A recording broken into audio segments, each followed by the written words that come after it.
محترم ساتھیوں، حمد و صلات کے بعد توحید کے تعلق سے ہمارا یہ درس جو کئی دنوں سے چل رہا ہے، اور شروع میں توحید کیا ہے، توحید کی فضیلت، توحید کا مقام اور مرتبہ، اور توحید انسان کے گناہوں کو کس طریقے سے مٹا دیتا ہے، اور اسی طریقے سے توحید کی فضیلت اور مقام جاننے کے بعد ہم نے شرک کے تعلق سے بھی جانا کہ شرک کتنا خطرناک ہے اور انسان کے اعمال کو کس طریقے سے یہ ضائع اور برباد کر دیتا ہے۔ انسان کے اعمال کیسے بھی ہوں، اگر ان کے اعمال میں، ان کے عبادات میں اگر شرک شامل ہے تو ان کے سارے اعمال کو اور ساری محنتوں کو ضائع اور برباد کر دے گا۔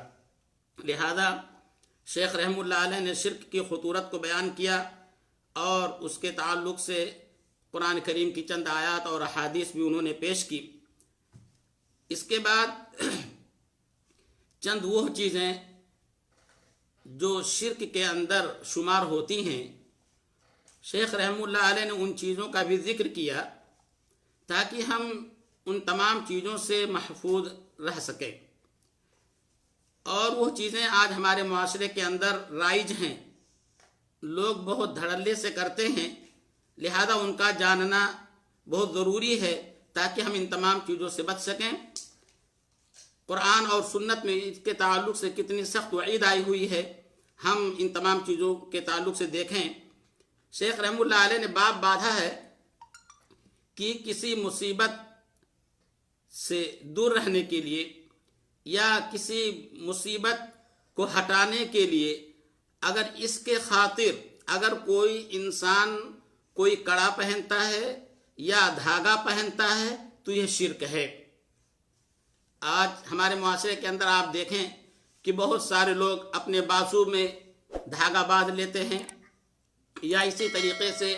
بہت سارے لوگ لکڑیوں کو کاٹ کر کے دھاگوں کے اندر پرو کر کے اپنے گلے کے اندر پہن لیتے ہیں، یعنی بیماری سے بچنے کے لیے، مصیبت سے بچنے کے لیے۔ بہت سارے لوگ اپنے کمر میں باندھ لیتے ہیں، بہت سارے لوگ انگوٹھی کی شکل میں اپنی انگلیوں میں پہنے ہوتے ہیں، جس سے یہ اعتقاد ہوتا ہے کہ انسان کوئی مصیبت سے دور رکھے گا، یا اسی طریقے سے اسے کوئی پریشانی لاحق نہیں ہوگی، یا اس کے مال کے اندر بڑھوتری ہوگی اور اس کے اوپر ناگہانی کوئی مصیبت نہیں آئے گی، یا وہ برے خواب وغیرہ نہیں دیکھے گا۔ بہت ساری چیزوں کے تعلق سے اس طریقے سے انسان پہنتا ہے۔ یا آپ دیکھیں لوگ گاڑیوں میں یعنی کالا کپڑا باندھ دیتے ہیں، یا پرانے جوتے وغیرہ لوگ یعنی گاڑیوں میں لٹکا دیتے ہیں کہ نظر بد سے محفوظ رہے۔ یا بچہ جو ہوتا ہے اس کو ماں جب چھوٹا بچہ ہوتا ہے تو ماں کاجل لگانے کے بعد اس کے ماتھے پر بھی ہلکا سا نشان لگا دیتی ہے کہ یہ نظر بد سے اسے محفوظ رہے گا۔ یہ تمام چیزیں یہ شرک میں سے ہیں۔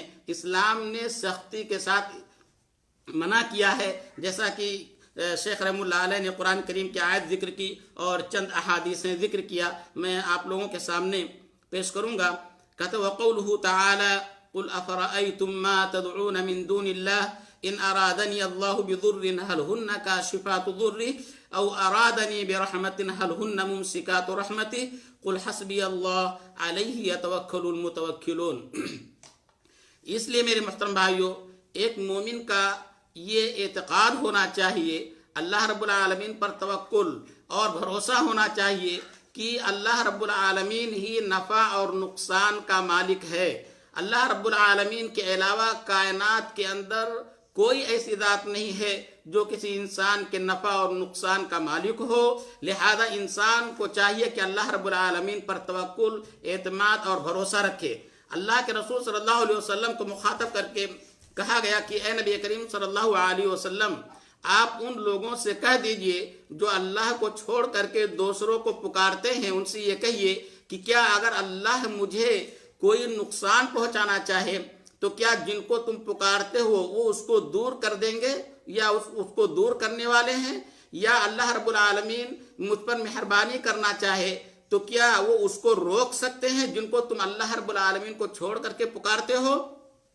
ہرگز نہیں۔ اللہ رب العالمین ہی مجھے کافی ہے میرے تمام امور کے لیے۔ اللہ رب العالمین تمام نفع اور نقصان کا مالک ہے، اور بھروسہ رکھنے والے، اعتماد کرنے والے صرف اللہ رب العالمین ہی پر بھروسہ رکھتے ہیں۔ اس لیے ایک مومن کو چاہیے کہ اللہ رب العالمین پر بھروسہ رکھے، اور اس قسم کے جو تعویذ ہیں، جو گنڈے ہیں، یا مثال کے طور پر چاہے لکھ کر کے انسان پہنے، یا سمندروں سے جو سیپ وغیرہ نکلتے ہیں، یعنی گھونگے وغیرہ ہوں، یا اور کوئی دوسری چیزیں ہوں، ان چیزوں کو انسان اپنے گلے میں لٹکائے کہ بیماری سے انسان محفوظ رہ سکے، تو یہ تمام چیزیں شرک ہیں۔ اللہ کے رسول صلی اللہ علیہ وسلم کی حدیث ہے، عمران بن حسین رضی اللہ تعالی عنہ بیان فرماتے ہیں کہ نبی کریم صلی اللہ علیہ وسلم نے ایک آدمی کو دیکھا کہ اس کے ہاتھ میں پیتل کا ایک کڑا تھا۔ اللہ کے رسول صلی اللہ علیہ وسلم نے سوال کیا، فقال ما هذه، اللہ کے رسول صلی اللہ علیہ وسلم نے پوچھا یہ کیا ہے؟ تو وہ کہتے ہیں من الواہنہ، یعنی بیماری سے بچنے کے لیے۔ یعنی ان کے بعد روایتوں کے اندر آتا ہے کہ اللہ کے رسول صلی اللہ علیہ وسلم نے ایک شخص کو دیکھا کہ اس کے بازو میں یعنی ایک کڑا ہے، تو اللہ کے رسول صلی اللہ علیہ وسلم نے پوچھا یہ کس لیے ہے؟ تو اس نے کہا بیماری سے بچنے کے لیے۔ اس لیے آپ دیکھیں روایتوں کے اندر آتا ہے کہ ابن الاسیر الجزری کہتے ہیں کہ یہ واہنہ ایسی بیماری ہے جو کندھے یا اسی طریقے سے بازو کے اندر ایک رگ جو سوج جاتی ہے، اسی کی وجہ سے اس پورے بازو میں یا کندھے میں درد ہوتا ہے، اس سے بچنے کے لیے انہوں نے یہ باندھا تھا۔ تو اللہ کے رسول صلی اللہ علیہ وسلم نے کہا انزعها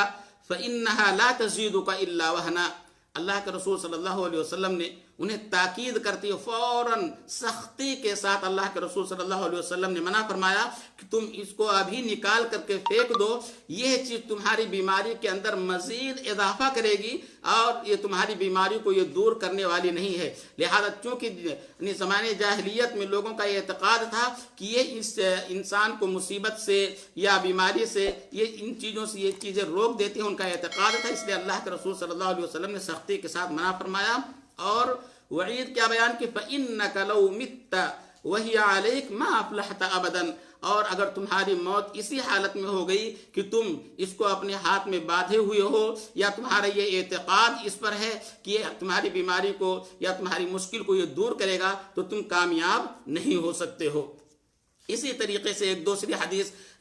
نبی کریم صلی اللہ علیہ وسلم کی ہے، عقبہ بن عامر رضی اللہ تعالیٰ عنہ بیان فرماتے ہیں کہ نبی کریم صلی اللہ علیہ وسلم نے بیان فرمایا من تعلق تمیمتا فلا اتم اللہ لہ، جس نے تعویذ کو لٹکایا اپنے گلے کے اندر ہو یا اسی طریقے سے اپنے ہاتھ میں باندھے انسان، یا ایسے بہت سارے لوگ اپنے گھروں کے اندر لوحات وغیرہ ٹانگ لیتے ہیں کہ گھروں کے اندر برکت آئے گی، یا اسی طریقے سے گھر کے انسان یہ تصور کرتا ہے، یہ اعتقاد رکھتا ہے کہ گھر کے اندر اس کی وجہ سے کوئی بلا اور مصیبت نہیں آئے گی، تو اللہ کے رسول صلی اللہ علیہ وسلم نے بیان فرمایا ایسے شخص کے لیے کہ اللہ رب العالمین تمہاری مراد کو پوری نہ کرے۔ اور ومن تعلق وداعتا فلا ودع اللہ لہ، اور جس انسان نے سیپ وغیرہ، وداع کہتے ہیں سیپ، یا اسی طریقے سے سمندر سے جو چیزیں نکلتی ہیں سفید ہوتی ہیں، چاہے سیپ ہو یا گھوگا ہو یا اس قسم کی اور بھی کوئی چیز ہو، جس کو انسان لٹکایا تاکہ انسان بیماری یا کسی اور چیز سے بچنے کے لیے اس کو جو لگایا ہے، تو اللہ کے رسول صلی اللہ علیہ وسلم نے بیان فرمایا اللہ تعالیٰ اسے آرام نہ دے، اللہ رب العالمین اسے سکون نہ پہنچائے۔ یعنی یہ معلوم ہوا کہ یہ ساری چیزیں اس شخص کو نفع اور نقصان نہیں پہنچا سکتی ہیں، بلکہ ایک دوسری روایت کے اندر اللہ کے رسول صلی اللہ علیہ وسلم نے یہ بیان فرمایا من تعلق تمیمتا فقد اشرک، جس نے تعویذ لٹکایا اس نے شرک کیا۔ لہذا میرے بھائیوں معلوم یہ ہوا کہ تعویذ وغیرہ کا لٹکانا یہ شرک ہے، اور شرک بہت ہی خطرناک چیز ہے، انسان کے سارے اعمال کو ضائع اور برباد کر سکتی ہے۔ لہذا انسان ان جزئیات کو جانے، ان تمام چیزوں کو جانے جو شرک میں شمار ہوتی ہیں، تاکہ انسان ان سے بچ سکے۔ اور ابن ابی حاتم حذیفہ رضی اللہ تعالیٰ عنہ سے روایت کرتے ہیں، حذیفہ رضی اللہ تعالیٰ عنہ نے ایک آدمی کو دیکھا کہ اس کے ہاتھ میں ایک دھاگا بندھا ہوا ہے، اور وہ آدمی بخار سے بچنے کے لیے اس دھاگے کو اپنے ہاتھ میں باندھے ہوا ہے، تو انہوں نے قرآن کریم تو فوراً اس دھاگے کو انہوں نے کاٹ دیا۔ حذیفہ رضی اللہ تعالیٰ عنہ نے اس دھاگے کو کاٹ دیا اور قرآن کریم کی آیت تلاوت کی وَمَا يُؤْمِنُ أَكْثَرُهُمْ بِاللَّهِ إِلَّا وَهُمْ مُشْرِكُونَ، کہ بہت سارے لوگ ایسے ہیں جو اللہ رب العالمین پر ایمان رکھتے ہیں کہ اللہ رب العالمین ہے، اللہ رب العالمین ہمارا خالق ہے، رازق ہے، لیکن یہ غیروں کے ساتھ اپنا رشتہ جوڑتے ہیں یا اپنے دل کو دوسروں کے ساتھ مرتبط رکھتے ہیں کہ وہ دوسرے بھی نفع اور نقصان کے مالک ہیں، اللہ رب العالمین کے ساتھ یہ شرک کرتے ہیں۔ لہذا میرے بھائیوں ان تمام چیزوں سے ہمیں دور رہنا چاہیے۔ لہذا معلوم یہ ہوا کہ جو انسان تعویذ وغیرہ لٹکایا ہے وہ کسی بھی قسم کا ہو، اور جسم کے اندر، گھر کے اندر، گاڑی میں، یا اسی طریقے سے بہت سارے لوگ اپنے گھر کے باہر ایک کالی ہاڈی کو الٹ کر کے رکھ دیتے ہیں تاکہ انسان یہ سوچتا ہے، اعتقاد رکھتا ہے کہ وہ بلا سے، مصیبت سے اور نظر بد سے وہ محفوظ رہے گا۔ یہ تمام چیزیں شرک میں سے ہیں، اور شرک بہت خطرناک چیز ہے، ہم تمام کو اس سے متنبہ رہنا چاہیے۔ اللہ رب العالمین سے دعا ہے کہ اللہ رب العالمین ہم تمام کو ان تمام قسم کے شرکیات سے محفوظ رکھے، اور نبی کریم صلی اللہ علیہ وسلم کے طریقے پر ہمیں چلنے کی توفیق عطا فرمائے، آمین۔ وآخر دعوانا الحمدللہ رب العالمین، وصلی اللہ علی نبینا محمد وعلی آلہ وصحبہ وسلم، والسلام علیکم ورحمۃ اللہ وبرکاتہ۔